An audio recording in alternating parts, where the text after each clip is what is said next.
previous video, Ralph Masilamani popped up and posted his comments in the chat.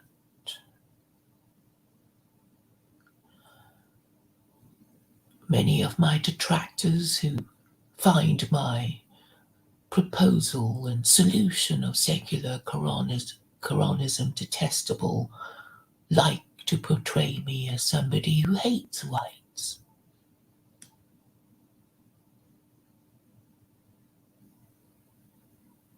One of them is Joe, who has no solutions at all to the social and political problems caused by so many centuries of liberal policies.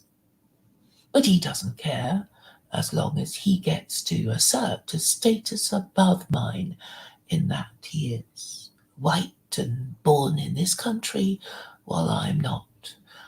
But in a rational and moral world, the person with the solution should be higher in status than the one without one. And if both have solutions, then the one with a better solution should win the argument. But Joe is not capable of taking these points and understanding and applying them. He says on the one hand that he isn't a political activist. Well, I am, and therefore I have a higher status to him.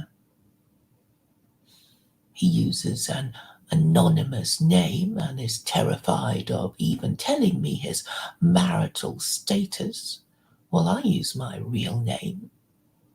I am a real person, and I am prepared to defend my ideas against any serious challengers, particularly if they are public intellectuals. But we know that Joe is in fact an Islamophobe. The reason why he won't disclose his marital status is because he is not a married father, has no prospect or intention of becoming a married father, and is therefore lower in status because he obviously doesn't support the institution of marriage, which I say is eugenic. So it is clear that he really isn't in a position to win the argument using facts and logic, only by insults and lies and innuendos. Now the other person is Ralph Masilamani. He himself is not white and identifies himself as a Christian, but he rarely uses Christian principles. Indeed, Christian principles are not generally agreed on, other than that one of worshipping Jesus as the co-equal of the Abrahamic God who created the universe, which is patently absurd. My solution is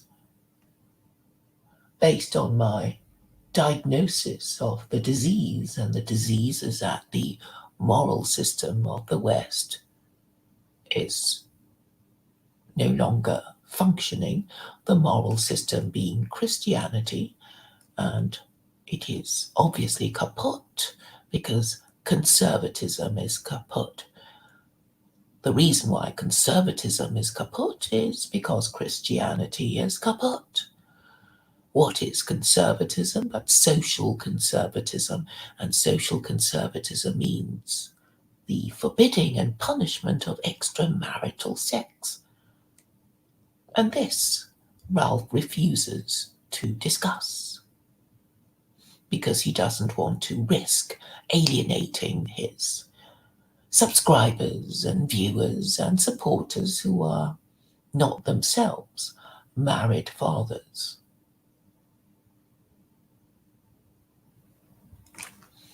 My system is very clear, and it identifies the people who for personal reasons will not be supporting me. They won't support me because they are morally compromised in that they are childless bachelors, or if they're not childless, they are bachelors, which means they have illegitimate offspring. And if they have legitimate offspring but do not care to support my solution, it is clear that they are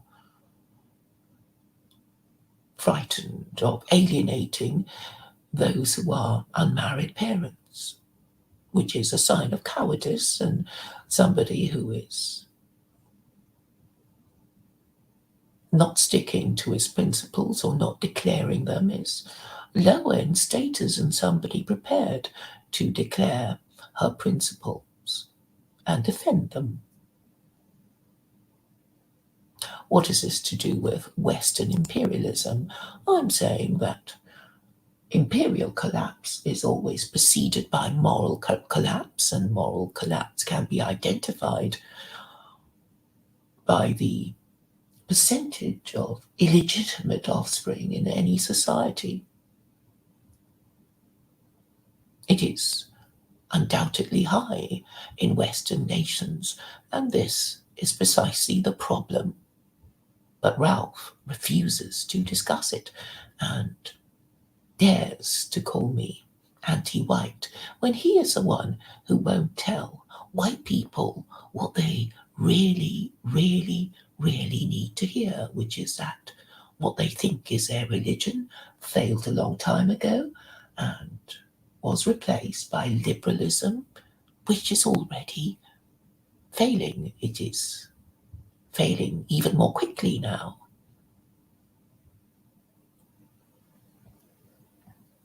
Because nobody believes in it, not even the ruling classes, and no public intellectual calling himself liberal will articulate what liberal principles are supposed to be.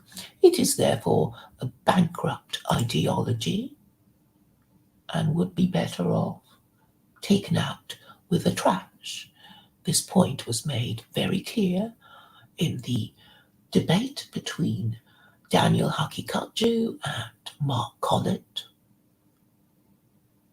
when it was implicitly pointed out by Hakikatju that Islam would be better for white nationalists than liberalism. They didn't define liberalism, but we know what liberalism is. It is whatever Western politicians say it is.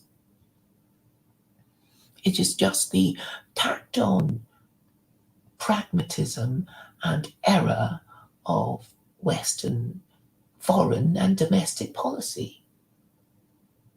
Imagine if you worshipped everything you ever did without analysis, without judgment, without understanding.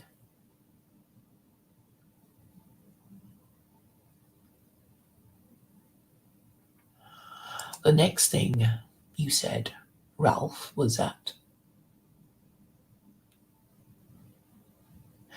the British have dominion over me, apparently. Well, who should have dominion over me?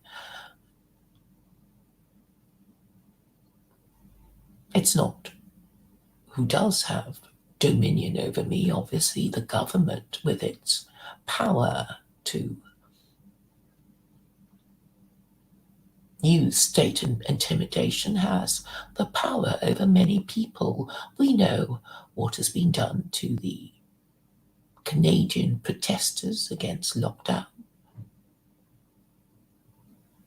In my previous video, I explained why the rule of law exists even less in Canada and Australia than in Britain.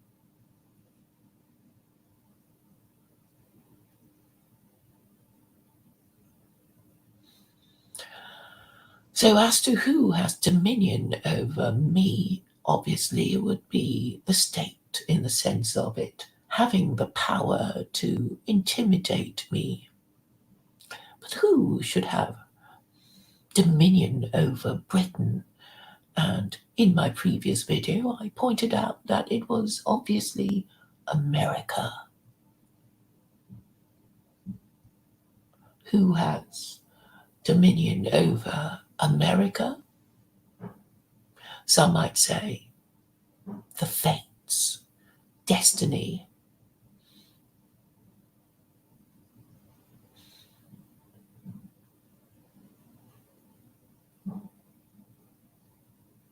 Or if you believed in God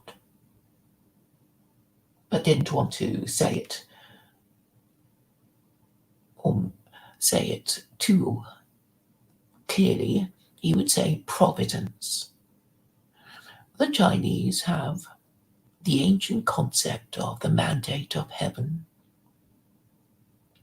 which is useful in reminding the most powerful man that the Chinese knew, and that would be the Emperor of China. It was a way of warning the most powerful man around that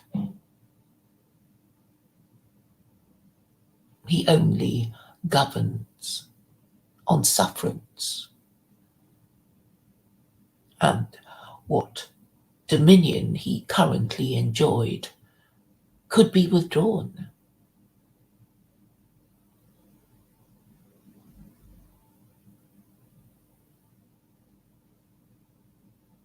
The beauty of the Abrahamic system is that there is a stated hierarchy of who governs everything. It is, of course, the hypothetical supreme authority that is the Abrahamic God, if he exists.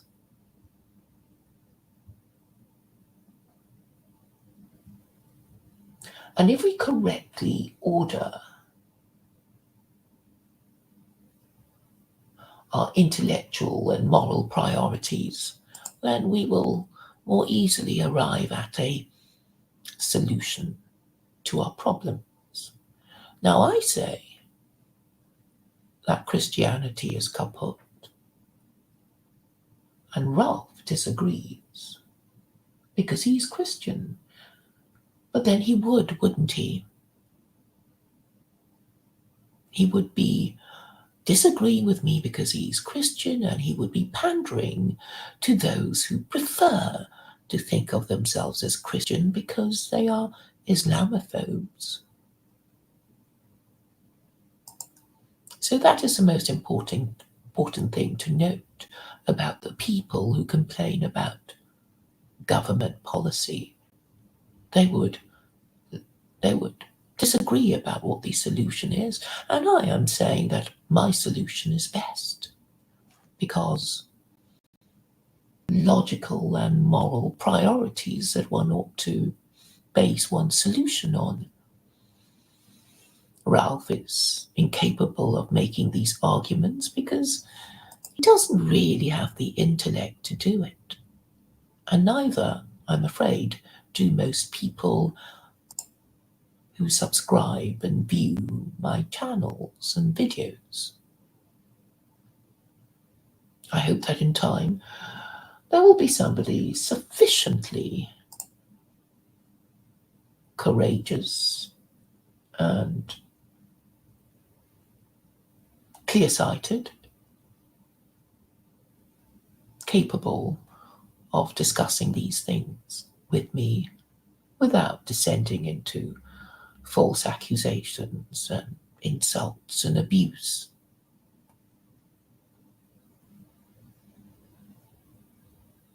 And so I need to point out to you that Western imperialism is based on a series of historical events and a series of revised historical identities or certain dominions of the former British Empire. It is tragic that so many citizens of so many Western nations, particularly in the Anglosphere, do not understand their own constitutional traditions.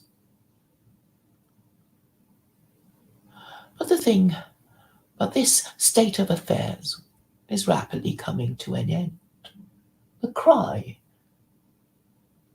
to have a republic will be more strident and more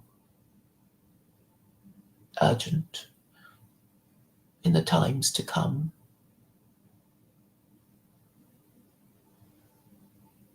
I have made my position clear on it.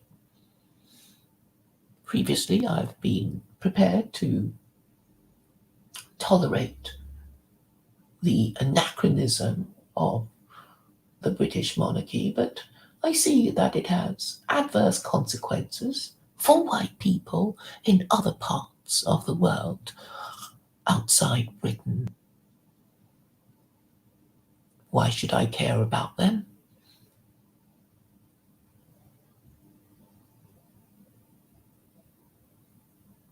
Is it in the British national interest to give up control of its dominions in Australia and Canada?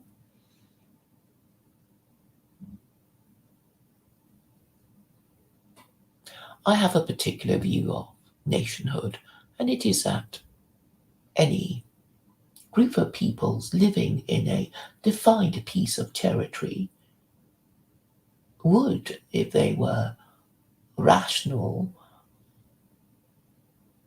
and moral, want to think that their government, the people in their nation, are capable of governing their country properly. Obviously, if they're not capable of doing that, then you would want to be governed by a better people.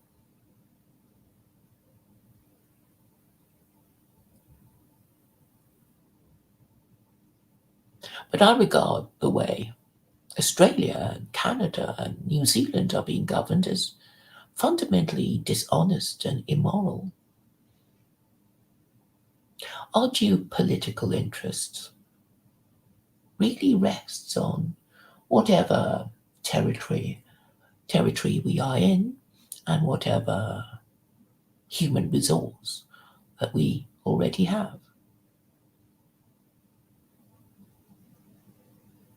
And I think it is a natural aspiration of people seeking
Sorry about that. I see Ralph has arrived. Just the person I wanted to see because he can't. Well, no one listens to me, but you do. You keep coming back, and you're like an addict.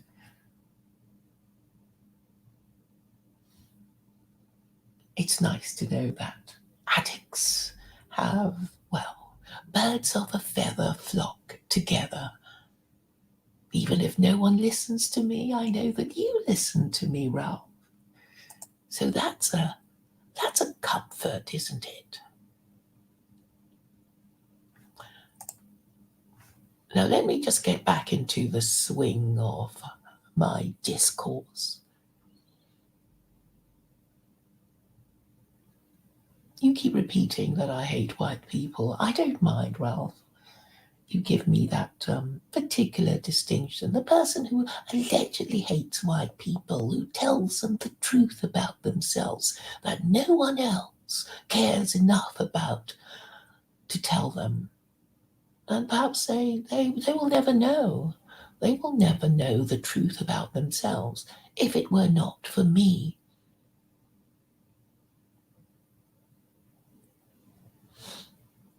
And Ralph, with his very basic understanding of what insults to use to offend and try to hurt the feelings of females. It doesn't work on me. But you keep repeating the same lies. I don't mind. So the ugly truth about Western imperialism, that it is currently Protestant Anglo imperialism, and it is done by America and Britain, with Europe being the junior partner.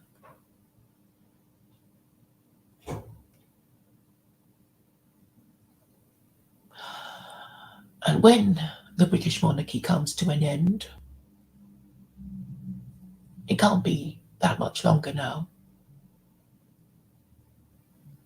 things will change because the hold that Britain has on its dominions will end. So, and its ability to do what America wants will also end because it is Britain's control over Canada and Australia that allows it to be the partner to America. But, it's now the junior partner, and America is basically telling what Britain has to do. And it's got to take all kinds of shit for the Americans, the Prince Andrew having to cough up millions of pounds for a retired American prostitute. That's part of the deal. But I think on this occasion the Americans went too far. Fancy being told that you have to cough up and take the guilt. And obviously Andrew had his arm twisted by the Queen to say, please, please, please let me have my platinum jubilee.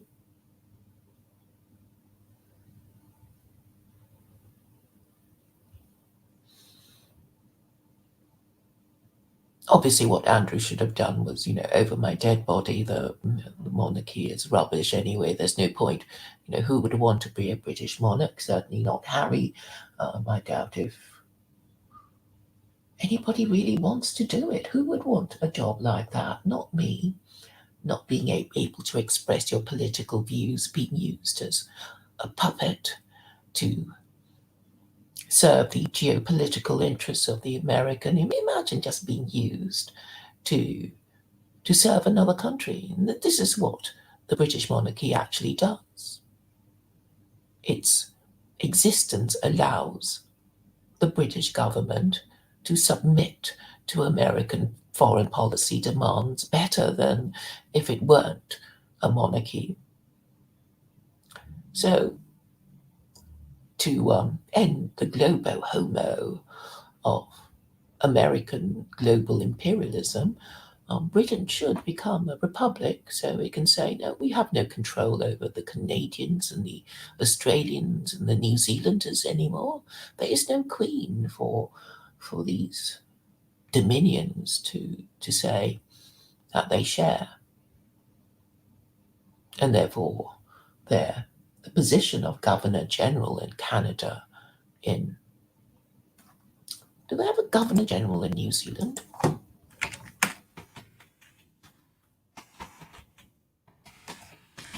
It's not that kind of colony, is it? Oh yes, there is a Governor General in New Zealand. Well, well. So it's all under the same system. So it's important that these white people in these different parts of the world understand how globo homo is being propagated. It's through the English language, of course, but in geographical terms, it is global. Just because Australasia is down under, Canada is in North America. So the British monarchy is more than just an anachronism. It has some genuine geopolitical purposes that perhaps even the Queen herself is not aware of. She's just been told by her advisors what to do.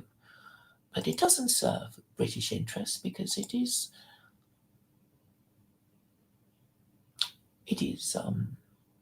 depriving Canadians and Australians of their sovereignty, really, and the New Zealanders, of course. So I don't think you will have heard this anywhere else, this superb constitutional analysis of the British Empire.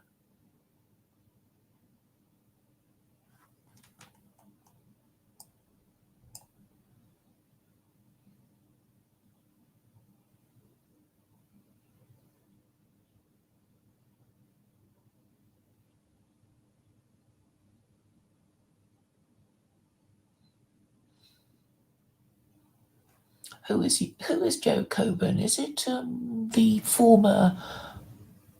formerly anonymous Joe come to reveal his surname?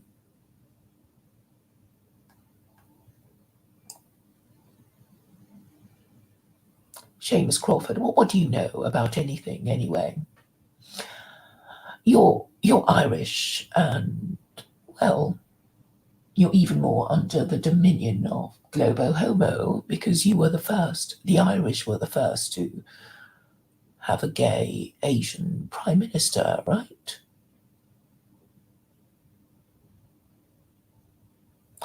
So that's all I'm going to say on the subject at the moment. I think it'll become increasingly clear. I know I have to repeat myself quite a few more times before the penny drops. I know a lot of you are not really interested in political analysis as long as you can blame Jews.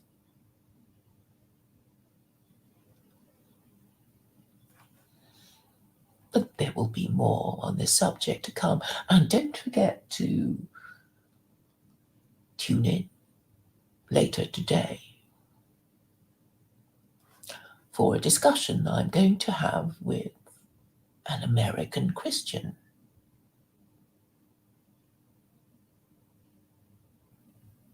Thank you very much.